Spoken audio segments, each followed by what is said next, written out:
Welcome to Narrative Strokes.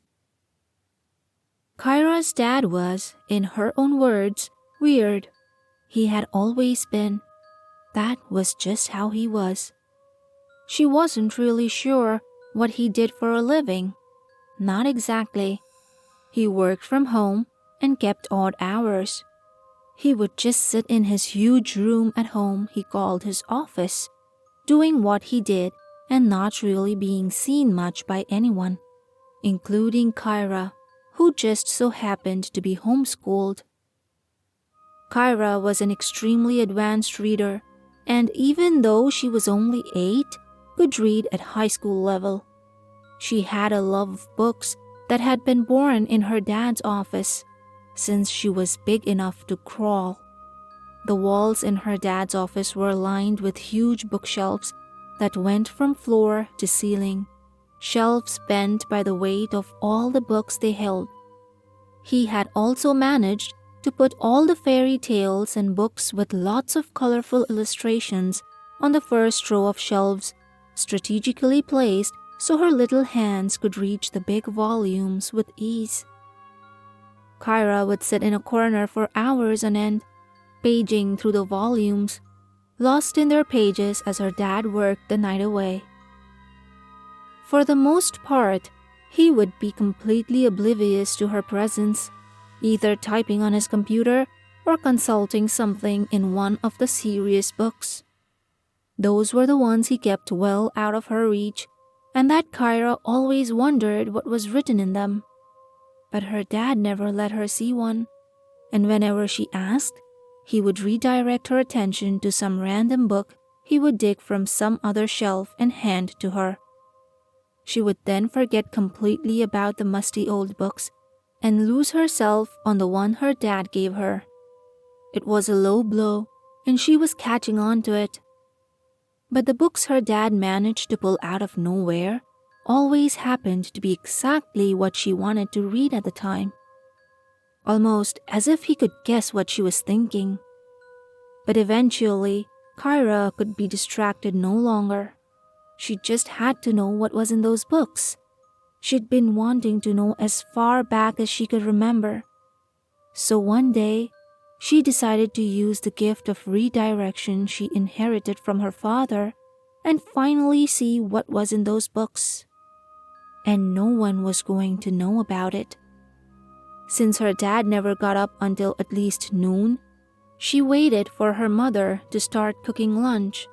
She then tiptoed into her dad's office and closed the door. She then wheeled his office chair against one of the bookshelves and stood on her tiptoes to reach the top shelf. There, she grabbed one of the leather-bound books and scampered down the chair and pushed it back to its place. She then hid the book in her stuffed toy chest.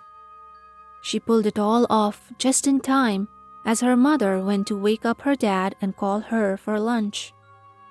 Dad never noticed the book was gone, at least not until she went to bed. She almost couldn't sleep at night, thinking about how that book was just a few feet from her, inside her toy chest.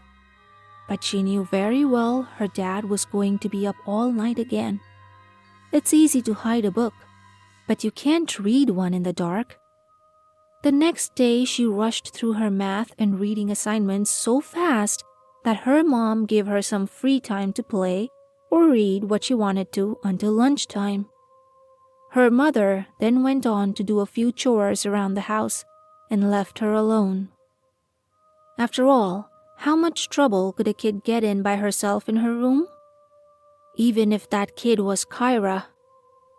Kyra did not know what to make of that strange book. It was old, very, very old. From the time when they spelled things weird. Old with an E, she giggled. It had all these weird drawings too, and it strangely read more like a recipe book than a storybook or a facts book. Some of its illustrations were downright scary. But even so, she decided to try one of those recipes, just to see what would happen. She kind of suspected this was a spell book, like the ones in the fairy tales she liked to read. To her, The thought of doing a spell was too exciting to pass up. She picked the spell using 2 criteria: that it wasn't for anything too scary, and that she could manage to get all the ingredients. Finally, she found one that involved a mirror, some candles, and a few things she was sure she could smuggle out of the kitchen when her mom wasn't looking. Getting the stuff was easy. Finding the right time window, when her dad was sleeping and her mom was engaged in something that would take a while, proved to be much more of a challenge. Eventually, the chance came up and Kyra took it. She placed the mirror and the candles in the right position and used some sidewalk chalk to draw the strange symbol on the back of her playmat.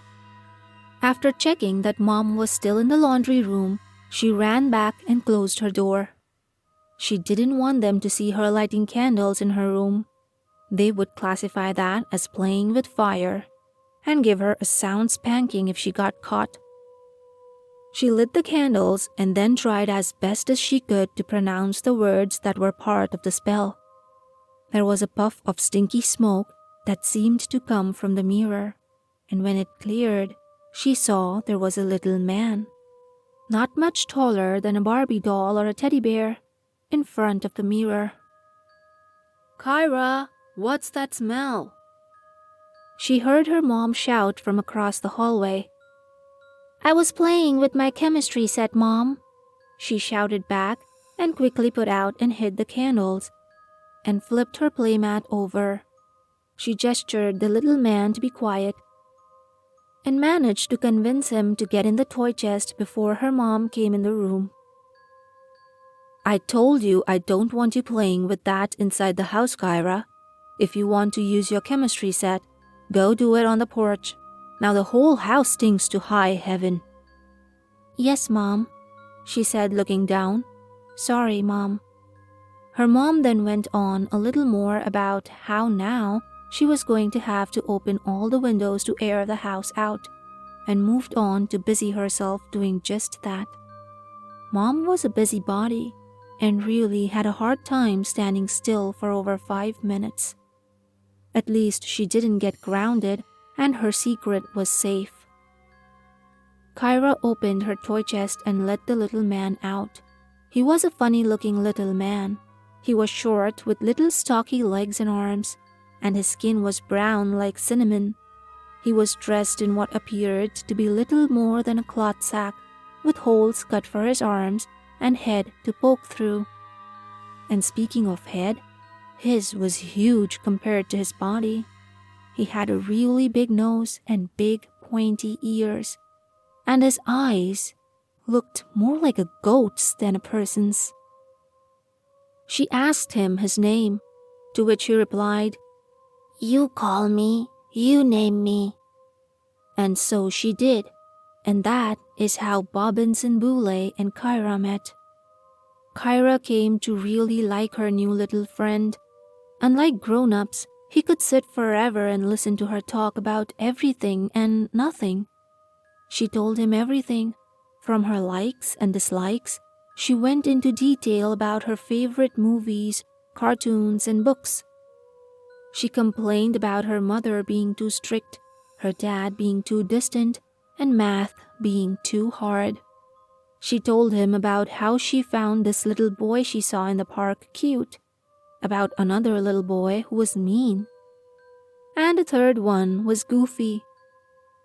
She told him how she wanted a cat and how the neighbor's dog scared her when he came up behind her and started barking. She said she wished someone would fix him so he wouldn't bark. And everything seemed to be going fine for a while. Bobinson Boolay would spend the day with her and go off running around the neighborhood while she slept. That was fine by her, since she found the thought of him being around while she slept a little creepy. At first, she was really worried that her parents would see her new friend, so she always made him sit surrounded by plush toys to disguise him. That was until one fine day Bobinson Boolay told her he could make himself invisible to all but her. He also told her that he was getting strong again, and now He could do all kinds of things for her as well. So Bobinson Boolay started at first doing a few of her chores and quickly graduated to stealing cookies from the cookie jar to sneak back to Kyra. It seemed like a dream until the weird stuff started happening. At first, it was just little things, like the broccoli burning even though her mom was a great cook, or the blueberry bush bursting with juicy blueberries in March. Finally, a little kitten appeared out of nowhere, and her mom suggested they'd adopt it, even though she was severely allergic to cats. That was really weird. After that, things started getting a little scary. It all started with the lawn guy who came around every Thursday. Kyra always got very annoyed with all the noise his grass mower and blower did. So one fine day, his equipment simply would no longer work. The strange part is that it worked on the neighbor's lawn, but would go dead when he got to their lawn. He came 3 days in a row, always apologizing and saying he got the equipment looked at, but that no one could find anything wrong with it. But once again, his equipment refused to work. Next, it was Mr. Allen, the exterminator man. Kyra mentioned to Bobinson Boolay that she kind of felt sorry for the animals and bugs he killed every day. Jokingly, she mentioned that it would be funny if he someday got chased by hundreds of cockroaches or some other bugs.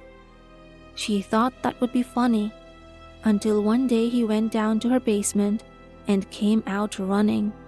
His face was white as a ghost, and he was running his hands frantically over his shirt as if trying to brush off something. But there was nothing on his clothes. In a panic, he ran to his van and sped off. As much as she tried not to, Kyra could not help giggling, even though she felt a little sorry for him. It was like watching someone slip on a banana peel. You know it's wrong to laugh, but you laugh anyway. Bobinson Boolay also took care of the mean kid in the playground that Kyra always complained about. One day, while Kyra was climbing up to the slide in the playset, the kid pushed her off. Bobinson Boolay waited until he got all the way up and turned around to taunt Kyra before he pushed him down the slide. Bobinson Boolay, of course, was invisible, so no one saw him do it. The mean kid fell really hard, got up with a bloody nose and ran home crying. She later found out his arm was broken as well. Perhaps the creepiest thing that happened was that the boy she found cute kept following her like a lost puppy. He didn't talk, he didn't want to play. He just stared at her with a blank smile, as if he was sleepwalking. Kyra couldn't help feeling a little scared that Bobinson Boolay could do all those things, but she knew he would never hurt her. He was her own little fairy friend that she had brought into the world. He might be powerful and do some things she considered wrong, but he was a fairy, and fairy folk were weird. Weirder than her dad even. Then one day, something happened. Something that changed her whole perception of what Bobinson Boolay really was and what he was capable of. It was the day when she finally began to realize what she had let loose in the world. It was the day she really started to understand why her dad had kept those books out of reach. She was coming home from the neighborhood park, fed up with the little boy following her around all the time. She was wondering if that is what grown-ups called stalking when the neighbor's dog sneaked up behind her again. She was ready to jump up and turn to face him, stomp her foot to send him off running. Then she noticed he didn't bark. She looked down at him, and what she saw made her run home screaming.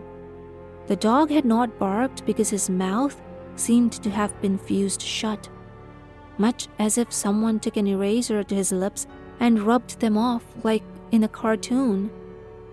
That night she confronted Bobinson Boolay. She knew he was trying to help, but he was going too far and too creepy.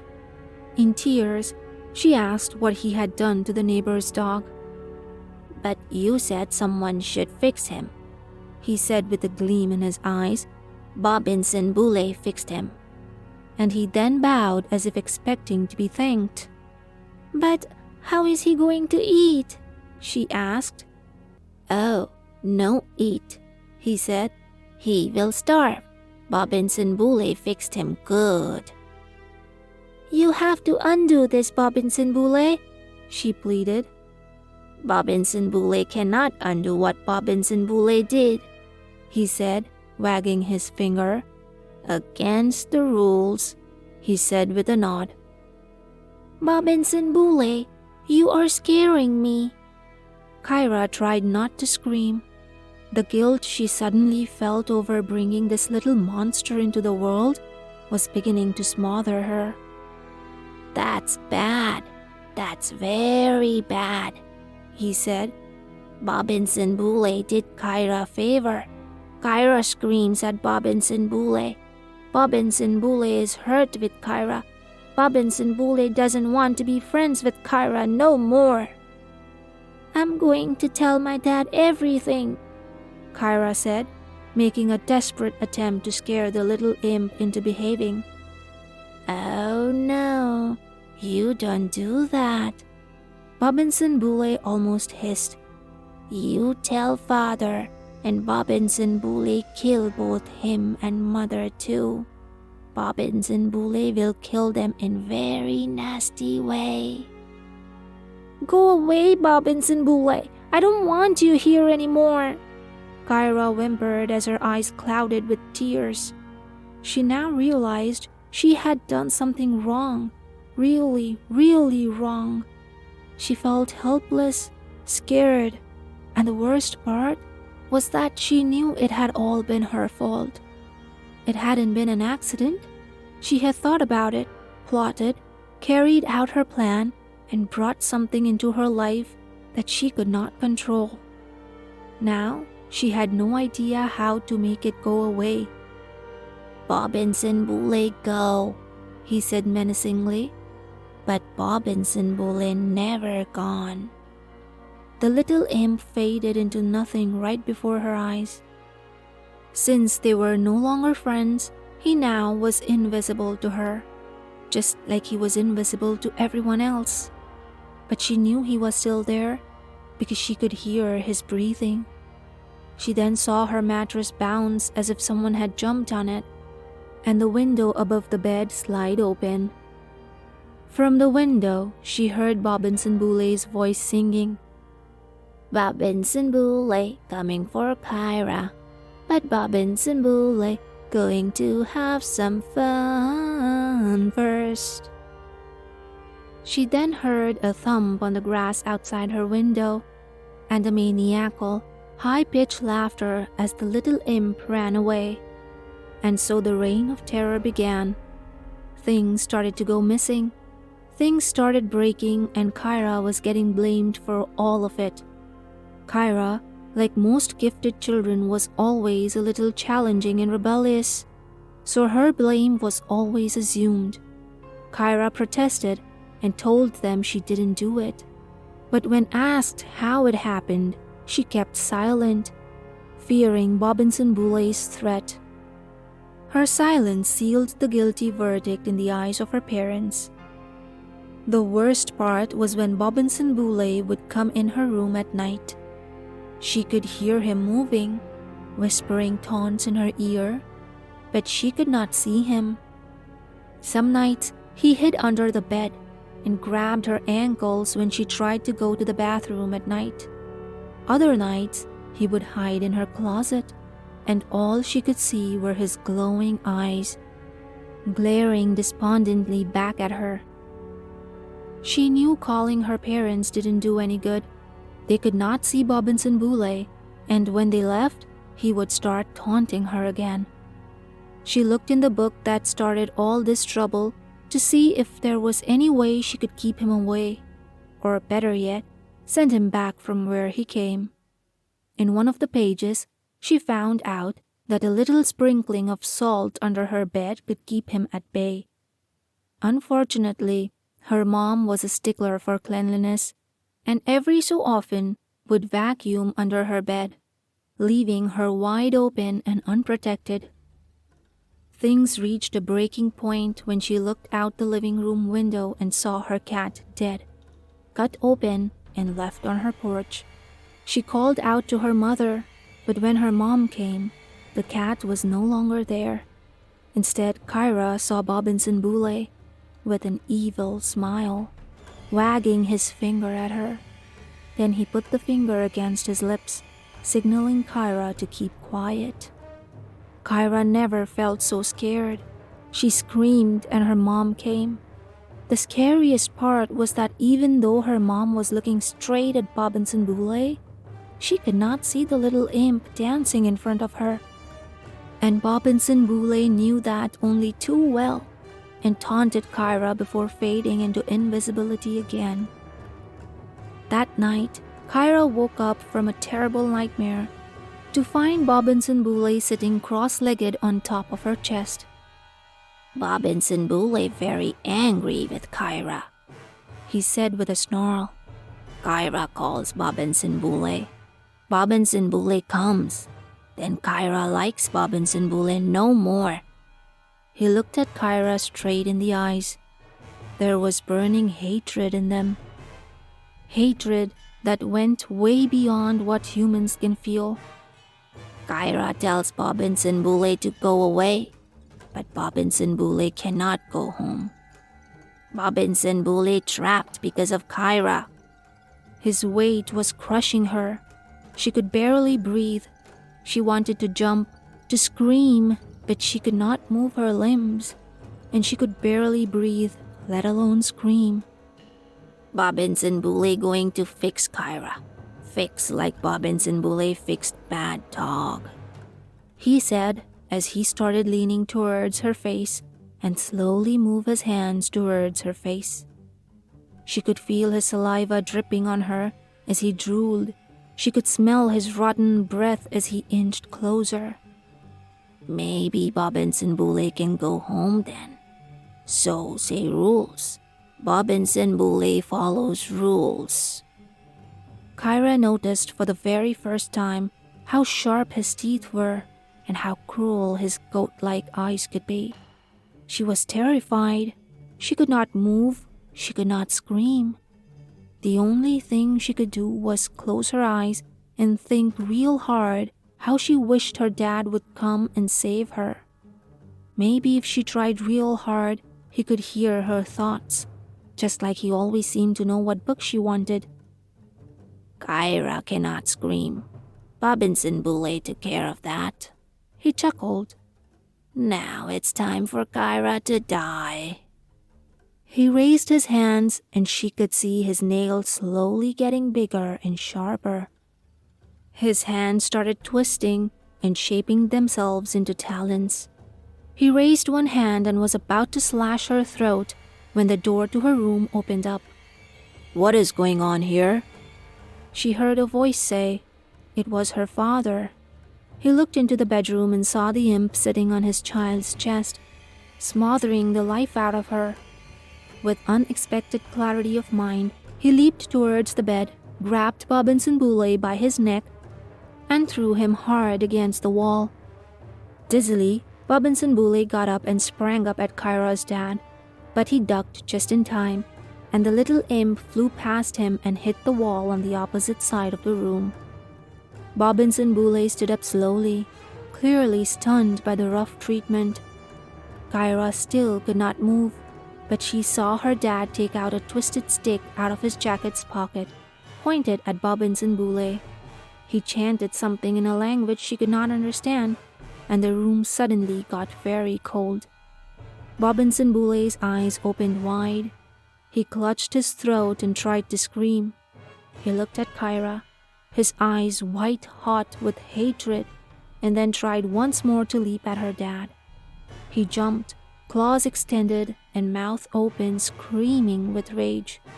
But before he could reach her dad, there was a blinding flash of light, and when Kyra's vision returned, she saw that Bobinson Boolay was gone. Her dad put the wand away, crossed his arms, and tilted his head towards her. "Is there something you want to tell me, Pumpkin?" he asked. Strangely, there was no anger in his voice. Unlike other grown-ups, he seemed completely unfazed at seeing Fairy. Then again, her dad was weird. You know how you always tell me that books are my friends, Daddy? She said, noticing her voice was back. "And they are, Pumpkin," he said, sitting on the bed beside her. "And I always tell you that all my books will one day be yours too, don't I?" "Yes, Daddy," she said, hugging him hard and letting her tears flow. "It's just, I really wanted to see what was in those books," she whimpered.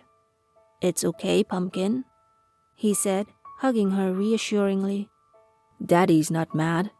That's something I'm afraid you got from my side of the family," he said almost apologetically. He then looked her straight in the eyes and smiled, and made a goofy face. That's what he always did when she was scared, and it always worked. "I'm just glad Mom is a heavy sleeper." Explaining all this to her would have been challenging. "I won't do it again, Daddy," Kyra volunteered before her dad made her promise. "Oh, but you will, Pumpkin," he said with a mischievous smile. "But let's wait until you're a little older, and then I'll be glad to show you." "You promise?" Kyra's eyes lit with excitement. "Pinky promise," he said. "But you have to promise me something very important first." "I promise I'll never take those books behind your back again," she insisted. "It's not that, Pumpkin. I know you won't," he said. "What I want you to promise is that whatever you do, do not tell Mom." They both laughed real hard, and then he lay there with her until she fell asleep. Thank you for listening to today's story. If you enjoyed it, then comment down below and let me know what you think. I'll see you next time with another story. Until then, keep smiling and don't forget to like and subscribe.